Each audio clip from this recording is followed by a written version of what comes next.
Ang topic natin ngayon ay ni-request ng ating kaibigan at taga-subaybay na si Rixie Ramos at ang kanya tanong ay tungkol sa SRDP o Self-Reliance Defense Posture.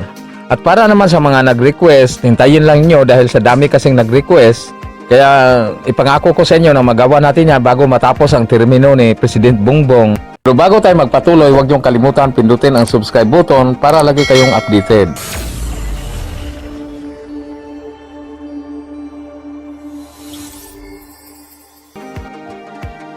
Gaya sa topic ni Rixie Ramos tungkol sa SRDP o Self-Reliance Defense Posture na tinatag ni President Marcos noong 1974, ang layunin nito ay para ang bansang Pilipinas ay magkaroon ng sariling defense industry o paggawaan ng mga armas o equipment para hindi na aasa sa ibang bansa.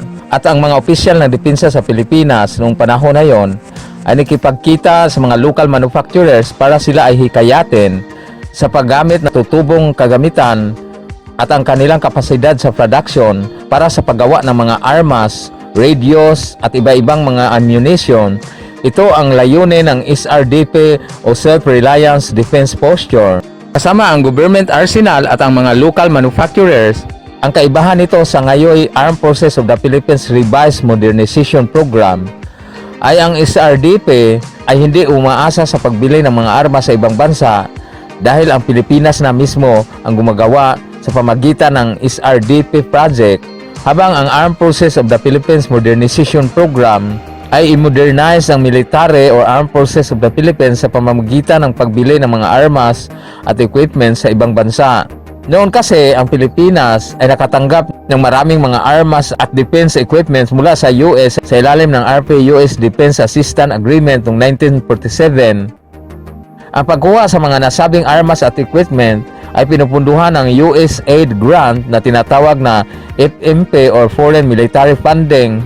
At ang pundo na ito ay bayad rin sa lupa ng Pilipinas na ginawang military base ng US.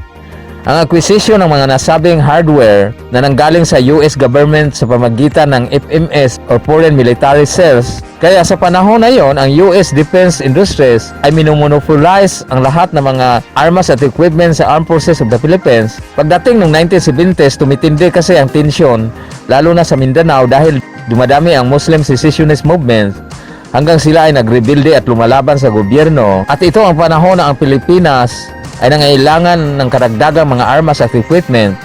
At dito nakapag-isip si President Marcos na ang Philippine government ay kailangang makaprovide ng sariling gawa ng mga armas at equipment para may magamit ang mga sundalo at ang mandato sa pagprotekta ng soberentiya sa Pilipinas at ang teritoryo nito. At dito nabuo ang SRDP or Self-Reliance Defense Posture Program at ito'y iniimplementa sa pamagitan ng pagsasabatas ng Presidential Decree No. 415 at ito'y tinatawag na SRDP Law noong 1974 at ang programa ay inasahan na makamit ang local production capability para sa mga armas at equipment at makapag-ipon ng foreign exchange o dollar at sa ganun din paraan ito'y makatulong sa pag-unlad sa ekonomiya sa pamagitan ng trabaho na maidulot nito. At inaasahan din na ang local defense industry ay makapagsuporta sa materials na kinakailangan ng Armed Forces of the Philippines. At dito rin nagtutulungan ang Department of National Defense at ang DOST or Department of Science and Technology kasama na ang DTI para sa programang ito at sila ay nagtatag ng Research and Development Center. At bawat project manager ay nakadestino at nagmamanage sa iba-ibang project. At isa sa mga makahulugang operasyon ng SRDP ay ang pagmanufacture ng M16 Armalite rifles noong 80s. Ang Armalite kasi ng US ay tumitigil sa paggawa ng bagong M16 rifle hanggang ang operasyon nito ay tuluyang nagsasarado. At noong 1983, ang Armalite na siyang gumagawa ng M16 rifle ay kanilang ibininta sa Pilipinas, isang Philippine-owned company at ito'y tinatawag na Elisco Tool Manufacturing Company of the Philippines. At may factory ang Elisco doon mismo sa government arsenal sa Limay, Bataan.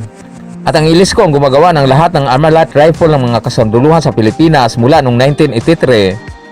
Gaya ng M16, ang ER-101, ang ER-102 at ang ER-103 at ER-104.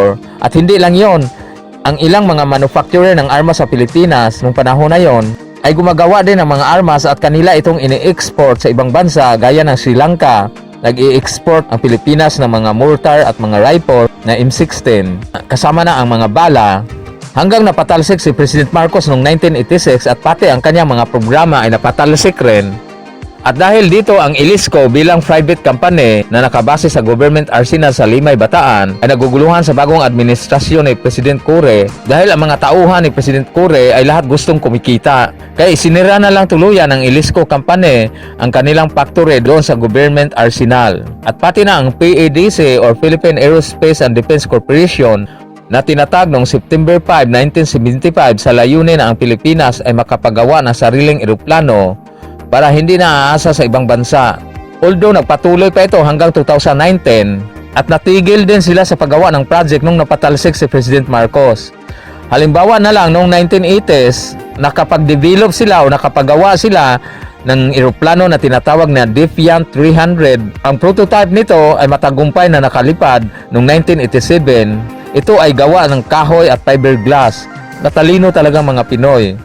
At nung napatalsik si President Marcos at pumalit naman si President Cory at si President Ramos, walang suporta na nakuha ang mga project na ito, lalo na itong Defiant 300. Kaya ang pangalawang eroplano na Defiant 300 ay tinipid na lang ang pagbili ng rivets na sa halip na gagamitan ito ng 500 na rivets ay ang ginagamit ay 200 rivets na lang at hinaluan pa ng pako.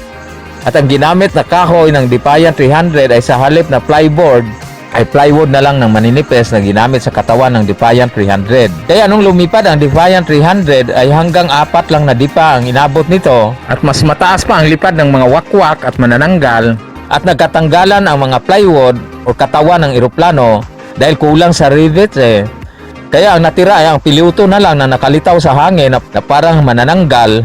Kaya ang Defiant 300 na eroplano ay naging Defiant 3 na lang na wala yung 2 zero dahil kulang kasi sa rivets. At ganun din ang nangyari sa helicopter na Hummingbird. At ayon kay President Irap na hindi niya suportahan ang Hummingbird na helicopters dahil matagal daw itong matapos at malaki ang gastos. Akala kasi ni Irap na ang paggawa ng helicopter at tricycle ay pariho lang aabot ng 2 buwan. Kaya ang ginawa ng mga technician sa PADC ay ang kanila na lang binili na ilise para sa helicopter ay ilise ng grass cutter at electric pan. Kaya nung umandar ito, ang umikot ay ang katawan at ang ilise ay nakapundo lang.